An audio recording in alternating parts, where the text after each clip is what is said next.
But this is a good room for acoustics because it's not like a massive room where the voice could get lost. So. You see, it is, but then they do guard me right out there in the first video, so I was like, say something, leave some. But everybody, welcome to Thoughts of a Born Free. This is the pursuit of success, and I have with me a very special guest, a friend of mine, Hilét. Would you please introduce yourself in terms of what you do, university-wise, and how are you feeling today? Okay, so I'm Hilét. I'm in my final year of undergrad for Geography and Environmental Sciences, and my second major is Anthropology, Social Studies. So yeah, I'm very happy to be here. Yeah.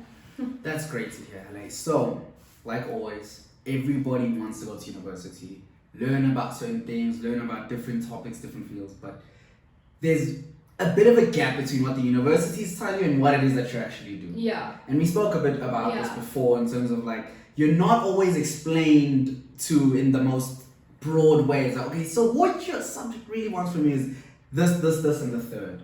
For your experience, what was some of the crucial things that you would have liked to have known about environmental science before you started? Yeah, so a big thing, I'm not sure how other universities work, but for UP, University of Pretoria, you go and you look at your degree and you go get your yearbook, and it gives you the modules that you'll take for each year, okay? And when I tell you, the description is sometimes a sentence saying, you will do statistics, like that's it. They don't tell you, they don't give you an example of how it will apply to your degree, how you're going to use that in your degree in further years, because some of them are prerequisites, so you take it first year, second year, and third year. They don't tell you how it applies over the course of your studies. So there isn't much information. Yeah, there isn't any information out there for a lot of the degrees. I hardly even knew what was possible for my degree until I actually went onto the internet. And even when you look on the internet, it's different because they'll give you the American version of it, which can be like environmental studies instead of environmental sciences, and those two distinctions are very different because one's working in the lab and one's working with people. They're such different things. So I found information by speaking to lecturers personally, by going to an open day at the university. I think that's a big thing, and also finding people that are studying it. So I found a third year that my sister was friends with, and I spoke to her. And only when I spoke to an actual student did I realize how broad it is, and it wasn't as tiny of a degree as I thought it would be. And also YouTube videos, as we spoke, they help a lot, YouTube videos. So this is what we're trying to do. We're trying to expand the knowledge for other South African students that want to do the same type of study. Because I know for myself, there's a lot of things in aviation that I wish I would have known before I entered. It doesn't mean that you don't want to enter, it's just we want you to have more information. You want to be more prepared when you go into something, Exactly, and that brings me on to my next point, right? So you went to the University of Pretoria, and I do want to ask, how was your experience there? How was it? Because you stayed at, not particular res, but you stayed there, you moved from home. How was that transition from high school to university, living by yourself, and the workload as well? How did you manage all of that as a balance? Well, as you know, 2020 kind of halted that experience. Yes. But I guess from last year, because last year I did live with my sister the first 2 years, but most of the time I just go there once every 2-3 weeks for a practical, and that was it. So I didn't get the full experience, but I'd say this year, moving there really helps with your mindset of getting out. Because they say you can't grow in the circumstances that caused you to be that person that you are. Yes. So I think a big thing for me when I went to university is I did want to change as a person. I wanted to change my work ethic. Because a big thing for me was in high school it was very easy to not study and just listen in class and have a recall, active recall. But as you grow in your level of studies, you realize that that's not enough. You need to actually sit down and have that work ethic to study. So I realized I needed to change my perspective and how I did that, and moving really helped because it takes you out. Because I've noticed when I come home on weekends, it's kind of bad because I had that mindset of home is home, you chill, it's comfy, you don't do your work. But when I go immediately to the Hatfield area, I'm immediately in my work mode. You have your own little safe space there. So I think a big thing is to have a place where it doesn't have to look the best, it doesn't have to like be a modern place, nothing like that matters. Just matters how, if you're comfortable there and if you have the place and the space to be able to work efficiently. That's what I realized is very important. So you spoke about work ethic there, and I want to ask, a lot of people do know that university is much difficult. It's much more difficult than high school, but I do think that teachers scare you too much in high school with that's that. what I wanted to ask as well. So how big is the jump in your experience? So it depends what you're studying, because I found with certain, it just depends. So for example, some of my friends that are doing more practical work, so if you were in a lab or something like that, or if you were doing books or things like that, or anything mathematically, statistics, that is pretty much the same, like, but more. You're just going to have to practice more, do more past papers and stuff like that. But I've noticed the study subjects are actually more than what you expected for me personally, because I do a lot of subjects where you have to write a lot of essays. So for some of my modules, I write probably like 6 essays a quarter or semester, depending on if it's a quarter module or semester module. And they're not essays like in school, or do a 2,000 word essay. They do it by pages, so they say do a 10-page essay, do a 6-page essay. So that's different, and obviously you have to adapt to format. A big thing is referencing. You're going to hear that a lot when you go to university, is the whole referencing style. And it's just a lot more reading, I've noticed. So in high school, you would just pull up a few internet pages, websites, and you'd be done. Whereas for university, if you're going to do an essay or something like that, you need that work ethic to read through all these journal articles that sometimes the people that write those articles take 10 pages to get to the point of something that could take 1 page, but you can't take the risk of missing something, so you have to read all through all of that. So you have to have that work ethic to sit down and read through something, which I struggled with, but now I'm fine with that. So yeah, I'd say that's what's different from high school. It's just a lot more work and a lot more content and different. So you'll have more textbooks, bigger textbooks, you'll have additional content, additional articles, depending what you study, obviously, but yeah. Okay, that's quite interesting. So with your environmental sciences, you had to pick up the work ethic and almost reframe how you work. Yes. Not just work on recall, work on study, work on reading so many articles. And actually understanding what you're studying, because it's very easy to parrot fashion. Okay. But now you actually have to understand the work, because lots of times, especially for my degree, you have to understand a concept. So for example, one of my subjects, I thought it would be just statistics, but we actually don't work anything out. So they'll give you all the numbers of the statistics, and then so Moran's R index, things like that, and you have to use that and interpret it. So they want you to be able to apply the work that you learn. So they're not going to ask you, what is the definition of this? They're going to say, in this situation, how would you do it, and give the definition while you explain, for example. So it's big on application. So that does make sense, because essentially this is the last step before you work. Yeah, because it's a big thing on imposter syndrome, I'm not gonna lie. Yeah. While you're studying, you just think, if I have to go work one day, am I actually going to be able to do what they ask me to? What if I get there on my first day and I actually retained nothing from my 4 years and I know nothing? So there is an imposter syndrome, but then you realize that's why they are making you do application work and giving you actual real life situations and scenarios.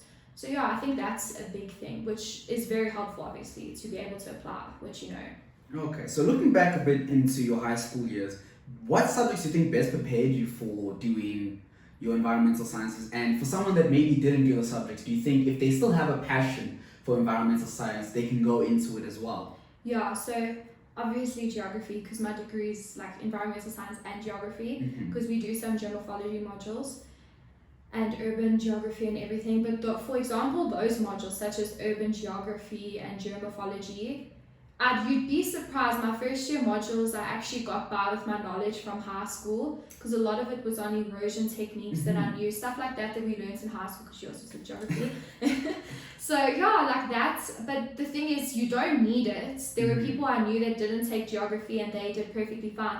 It's going to be new work for you to know, whereas for us it's just a bit easier because we've already have a foundation. But it's not, for example, like you can't go into university and take a chemistry degree and you didn't take physical sciences in high school. That would not work. But for theory subjects, I feel like it's much easier. And also just, as much as I don't do that much mathematics, obviously I would need maths core because we do statistics modules, but I think it's needed because it teaches you work ethic. You know, maths core kids suffer. So yeah, I think that's a big thing. Like for all BSCs you do need maths, but it does come in handy. They always say you're never going to use it, but it's also just getting into that routine of practicing, which I noticed helps a lot. So practicing is a very, very big part. So now I want to ask you just a little bit more about the meat of what you really studied. You spoke about a bit of work ethic, the subjects that you would have needed. You explained that even if you didn't have geography and the others, they do teach you from the ground up to the point that you didn't really need to learn because you learned these basics before. Yes, yeah. When you study environmental science, I don't know too much about myself. It could be everything from plants to the weather to people. I heard anthropology, the study of societies as well there. So can you explain to me like what you do and how that affects the world? Yeah. Okay, well, what I like about the degrees, it's very broad. So as much as if you want to go be a lawyer or a doctor, obviously there's subgenres you can be, well not genres, but subsections. So you can go and you can be a corporate lawyer, or you can be a pediatrician, or you can be a neurosurgeon, but it's generally the same type of field you're going to be in. Whereas what I like about environmental sciences is it's such a broad field, and it starts from when you decide what you want to do. It is a bit difficult. I struggled to find my second major that fit me best. It took me 2 years. I ended up changing my second major. So I first did botany. So you can do botany, you can do geoinformatics as your second major, you can do social studies, and then, so I do social studies, and you can either take the tourism route or you can take the anthropology route. I decided to take anthropology. And there's also, you can take the climatology route with weather, soil sciences, which it's very interesting. That would have been my second choice. If it wasn't for chemistry, too much chemistry involved. It's a lot of chemistry. Yeah, but otherwise that's also a very interesting part of it. So it's a very broad degree. So that's where it starts. So you can take any of those. And then with those, they're coupled with compulsory core modules that we have to take. So as I mentioned, we take statistics, which is a big part of it, because if you're going to go into research or studies, you need to be able to read the statistics that are given to you.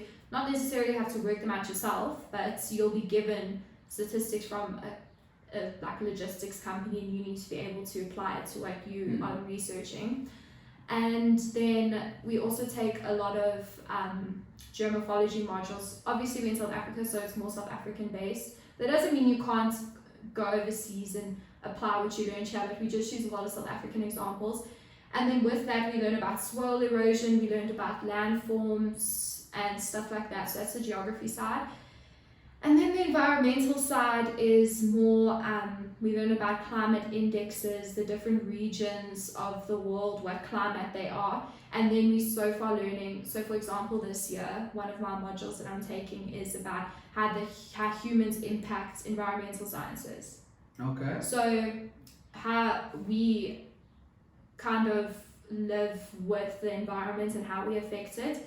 And then that's why your second major comes into play. So for example, the geomorphology one where you learn about soil erosion, that's going to really help if you took soil sciences. So when you decide to go be a soil expert or anything like that, when you graduate, you'll have the soil sciences background that you had as your second major, but then you'll also have the soil erosion background that you had in your core modules, along coupled with climate change and stuff like that. Okay. Then for me, for example, this next module that I'll be taking with humans, where humans are more involved, that will help with me because I'm doing anthropology as my second major, and it's a lot about humans, societies, how we think, how we developed over the years, patterns that have evolved throughout the years, and I'm trying to use that to be able to see how we can make humans just treat the environment better, how to get humans to want to have a better environment and want to protect it. So just for example like that, it just depends what second major you have. You can always be able to apply it to any of your core modules. And then a big thing I would say is geoinformatics has become a big emerger in the space. So if you don't know what that is, it's geographic information systems. The GIS. definitions, Good, yeah. Good old fashioned GIS. Yeah, so it's satellites, imagery, and things like that. That it's a lot of data and computers. That's one thing I would say. If you take IT and you want to go into environmental sciences or geoinformatics, that's a good thing to take. But anyways, that's brilliant. That's not a good thing something to that take. I would have thought of myself. That yeah, because my IT sister. is something that can merge with your No, because I do so many computer subjects and I have to ask my sister for help sometimes because I'm not the best at computers. So it's very good to have a background on computers. But GIS has become a big thing. You don't have to be able to make the maps yourself and things like that. But you do need to be able to read them and use the system. So we use ArcGIS, ArcPro, things like that. So GIS is a big thing in the space at the moment of geography, and it's a very small degree as well. So if you're looking into environmental sciences, I would suggest you also look into GIS because my sister didn't even know about it until matric. Okay. Yeah, because it's such a new thing. Well, we learnt about it, the definitions and stuff, but she didn't know it was an entire degree that you can take because it's brand new. Like I think our lecturers that we have didn't even take it. They took geography and did a subsection in that, whereas now it's become its whole degree on its own. It's a very job-wise, it's a very good industry to be in. Oh, okay. So environmental, now that you mentioned job-wise, Yeah. how was the environmental anthropology section? Well, my whole issue was, so as I said, I went to the universities for open days, and the second time I went, I was very much, I want to do environmental sciences, and I went to that table and I was speaking to one of the lecturers. Met him now, he was actually one of my lecturers, and I was so irritated just because of what he said to me, because to put me back a whole year. But he made me scared because now in South Africa, unemployment for the youth is a big issue. And he said to me, there's no jobs in environmental science, which I thought was weird because it's become more of a problem. But I guess in South Africa, it's more of a secondary problem because we're still trying to solve things like poverty and the economy. Like that. I think we're more worried about that at the moment. Whereas whereas in first world countries, it's more of a luxury to worry about that. Yeah. Which it shouldn't be. It should be a priority for everybody because it's a joint effort. But I do understand why. So I think that's why he said it. So it just kind of scared me into not wanting to do it. But when I decided to do it in the end, it was more just I want to do what I love and I want to be able to wake up every day and actually enjoy what I'm doing. Or not even that, just be able to go to, because I'm the type of person, if I study, I need to like what I'm doing, which I've tried to get out of that because it's unrealistic to enjoy every module that you do, every coursework. But at the moment, I am at that spot where everything that I'm doing, I'm interested in. So my thing was I just ended up doing it for that, and only after the fact I realized there is actually a lot of jobs, because like I said earlier, the beauty of this subject is it's so broad. So instead of just going and you're going to be a lawyer when you grow up, like when you get out of university, you can actually go into so many fields. You can go into policy making, where you work with lawyers to make the policies that large corporations and companies have to abide to. Okay. Or you can be the consultants that those companies consult on how to be able to meet those quotas and the policies that are applied. Yes. And then, or the people that make the tax reductions. Yeah. That can also be something that you can go into. A big thing is consultation and working for the government in their environmental department. There's a big environmental department in Pretoria that you can be a part of.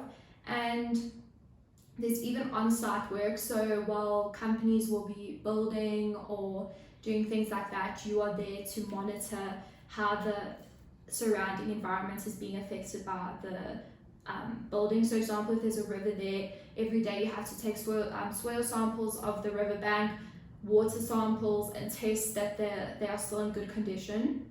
So that's another big thing. I think that's very interesting if you're more of a hands-on person and don't want to. The great thing about this is you're not going to be stuck in an office a lot of the time. You're going to be going to sites. You're going to be hands-on sometimes. You might even have to wear dungarees to work if you have to do that. Or you could be a corporate person that is wearing a suit every day and speaking to head execs. Like, it's such a broad thing. Or you could be a tech person that's on the computer doing the GIS side. Yeah. Or if you're a bit like, you can go into just research. If you enjoy the academic space, you can stay in research and help with what those people are going to use when they decide what they want to do. So you come up with all the research, and then the consultations will use your research to make their calls. So it's all a very interconnected space. So yeah, I think it's a very broad work.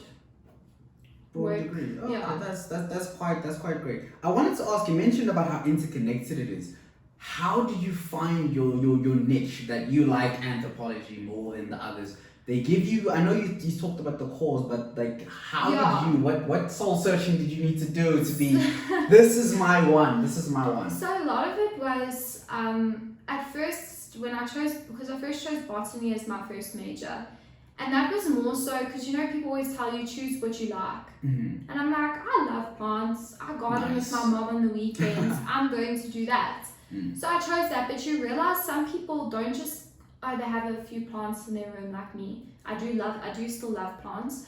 But some people, it's their life. They go to fields and they check the different plants, the species in that area. Wow. I realized that my first botany class, we were sitting there and they were putting up photos of different plants. It's like a fun little interaction because we were still on Zoom at the time. Yeah. And then they were like, so just guess what it was. And there were some people typing in the comments.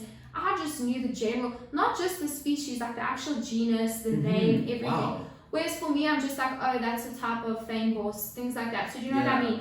So I wasn't as passionate, I realized, about it. But at the same time, you don't have to be a freak about whatever you decide to do. It doesn't mean that you have to be super passionate about it, but I just realized I've always forgotten that I am quite a people person. And for a long time when I was in primary school, I was into psychology. I thought I was going to be a psychologist, only to realize I didn't want to be that involved with people. I don't want to be sitting with someone every day. I enjoy analyzing people from afar and just finding out about human behaviors and how we work. And then that's when I came across the social studies part, and I just realized it suited me well when it came to, you have to do essays, because also with botany you don't realize it's a lot of chemistry, and I've come to accept that I'm not the biggest chemistry person. It's just not in my interest, it's not in my wheelhouse, and that's okay. You have to kind of find what suits you, and that's the nice thing about this degree. You can go from doing essays to working in the lab every day. It just depends what you decide to do. So I decided on anthropology because I wanted to focus more on the people parts and why people are destroying the planet. So As a person, that does hurt my feelings. No, I'm not saying I'm like completely innocent in that either. Yes. But I think your degree is very nice in terms of the ability to change after you figured out what it is that you want to work through different elements, and it makes sense now with your psychology interest. Why you go into anthropology. If you have more of a tech interest, you can go to GIS. If you have all the different interests, can take you to different elements of your degree. So last question, you went to University of Pretoria, still going. Yes. And I wanted to ask, how did you find the environment in terms of not just the uni life, like the outside life of it? Because I know from my side, you always hear the stories of the kids go to university and they look crazy. So for somebody that's about to go to university and they're like, oh no, they're expecting to have it be the best experience, but at the same time stressful, but they can manage it. How would you best say you could both manage the social life and the party life if... Well, I think a big thing is manage your expectations, because you see on social media is a big thing. Because so first of all, I didn't want to go to UP, I wanted to go to UCT, but my parents were just very big on me wanting to stay at home. Actually, very dangerous, but the only varsity I applied for was UP. Nice. My sister applied for 5, and my parents like, no, you just apply for this one, it's fine. So that was quite a risky move, but it worked out in the end. But so I think social media is a big wake-up call. So I would see these people, even when I was in high school and there were people older than me going to university, I see these people with massive groups of friends, living the life, but then every year I see them they obviously move on to the next year, you assume. So then you think, I want that, I'm going to go to university, I'm going to have this massive group of friends, I'm going to have so much fun. Or even you have people that you know, so for example, my sister, she isn't really friends from anyone she was in high school with, like maybe one or two people, only one girl that she is actually properly still friends with. And she found an entire group of friends that she's still close with to this day. They've all graduated. They're all still such a close-knit group. But then when I went there, I was doing medical science first year. Yes, so those first 3 months before COVID, it was just a class of 600 people. How am I supposed to make a friend? You make one friend and you're close to them, but it's more so, it's difficult to, it's not like high school where you're forced to talk to people. Yeah. You know, like I said, a big thing is when you would walk out of class at high school and none of your friends were out yet, you'd be able to find someone to talk to. Whereas university's not like that. There's like the first few months, you need to manage your expectations and say you're not going to find your people right away. If you do, that's great. But for me now, in my third year, last year was my second year, so in my second year, and when we were finally on campus, when we were on campus still, first semester, didn't speak to anyone, which you have to get over that and just speak to people. Because I would come home every day and be like, didn't speak to them, and my roommates would be like, just go and say hi to her, like, if you think she's cool. Yeah. And then I ended up doing that, and now I have some good friends at varsity, and you'll actually be surprised at varsity you find people, especially if you're studying the same degree, that are very similar to you and very like-minded. So that was a nice thing for me, to meet people that were very similar to me and that had general knowledge and could speak on the world. Like, it was such a refreshing thing to have people that have similar interests to me and have such a broad outlook on life. So I thought that was good. And when it comes to managing your social life versus partying, that's not that hard for me, because I mean, some people go out every Thursday night, they're there jolling. Yeah. That's not exactly my life. Like, maybe once every 2 months I'll go out, and then other times it's just like simple going out with my friends and stuff. So that's never been an issue for me, but I can say like it's easy because I've had my sister's experience as well. And she was studying a BSc, but she was on the teaching campus where people had more flexible schedules. So they were going out every night. And she actually did see a difference in her first semester, her first year marks, to when she moved out of that res and she went to a res where it was more BSc people. Oh, and then her marks actually got better. Also, it's just adjusting the first semester, so I think that has something to do with it. But you need to be able to say no. You need to be able to prioritize. Either you need to be able to time manage and say, I'm going out on Friday, so I need to make sure all my work is done by Thursday night. Yes. Not Friday morning and I'm rushing doing it and then you end up leaving it and not submitting. Nothing like that. So I think that's a big managing thing. But also don't, because I've noticed people fall into this pattern when they go to high school, like varsity. So they almost have this idea of, okay, the week is just work. I'm just going to work this whole week, and then weekends are just for fun. You end up having a very toxic mentality of the whole week. You're just going to be thinking of the weekend, of that's the only time I can be happy, that's the only time I can have fun. And it makes burnout a big thing, because burnout is a very big thing in varsity. So I think an important thing is just balance. So if you are looking at your week schedule and all your things are due on the Monday, Tuesday, Wednesday, then on Wednesday night, go do something with your friends. I'm not saying go jaw till 3 a.m, because that's just stupid to me, because then you have a test the next day. Or you just, or even if you don't have anything the next day, you just know you're not going to end up doing anything the next day because you're so tired. So do something small, like go to a restaurant, or just have your friends over for like a dinner night and make dinner for your friends. Like, you can make such simple switches in your life, and then right after that you can actually feel, oh, like I did something today, that was nice, and I'm ready to work for tomorrow. So I think balance is key. So don't fall into, okay, schedule's good, but don't fall into such a strict schedule that your whole life breaks down if it slightly changes. Like being dynamic is very important. So okay, so the people that plan but expect that things can go awry. Yeah, you can't plan to the second, because if something happens and you planned it 2 hours before your thing is due, you're gonna finish it and you don't. It's just unnecessary stress. Like, your cortisol levels are gonna be high from all the stress, and you don't want that. So just Varsity is stressful enough. High amounts of work, difficulty in work as well, managing time, still wanting to be a person, live life. Burnout is a real thing. I think, from what I can see, your degree it's something that you've enjoyed, but you've worked on improving yourself to match your degree as best as you can as well. Yeah. So it's not just you fit in like a glove automatically. Yes. Well, everybody works in. Because I didn't fit in. I'm not good with computers. I can say that now. Like, give me an Excel sheet and tell me to put formulas on it. Impossible. I can't. I'll be YouTubing everything. Yeah. But you learn. Like, now I can actually help my mom if she needs help with her computer, things like that. Because I actually realized I had a deficit. I'm acting like I had like some type of, I'm not good at computers.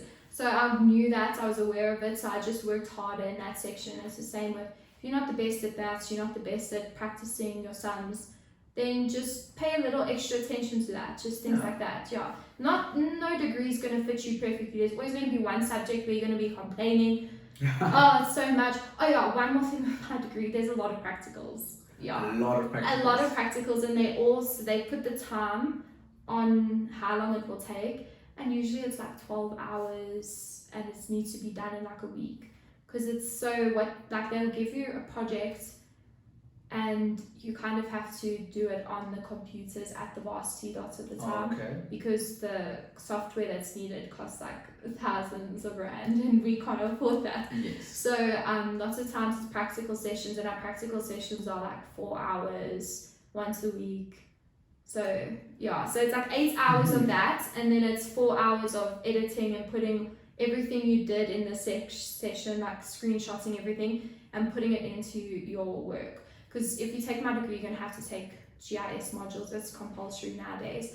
And the practicals there, they're rough, but you'll find a way through it. I think if you have a good group of friends, like I've realized you need someone to message when you don't know what's going on. And you need to be able to admit if you don't know what's going on. Yeah. I've heard the best part about going to some of these higher universities and stuff is that you'll meet people that are willing to say they don't know, and they're not worried about not knowing, because they know they're there to learn. Yes. So that's a very big part that you have to like shed from high school, because a lot of the time there's a feeling of, oh no, you kind of need to prove yourself. Yes. Whereas it's like, the fastest way to learn is to unlearn. So once you've unlearned everything that you think you know, you can learn what you actually need to know. And the having a friend to help you out is so essential. Even what I do, in most people's things, there's something special about somebody else that has just a little bit of a different perspective than you, and they'll be able to give you information, and you'll also be able to help them on occasion. It'll be a reciprocating thing like that. Yes, and there's going to be something where they don't know something and you do, I swear. You'll be able to prove yourself. Because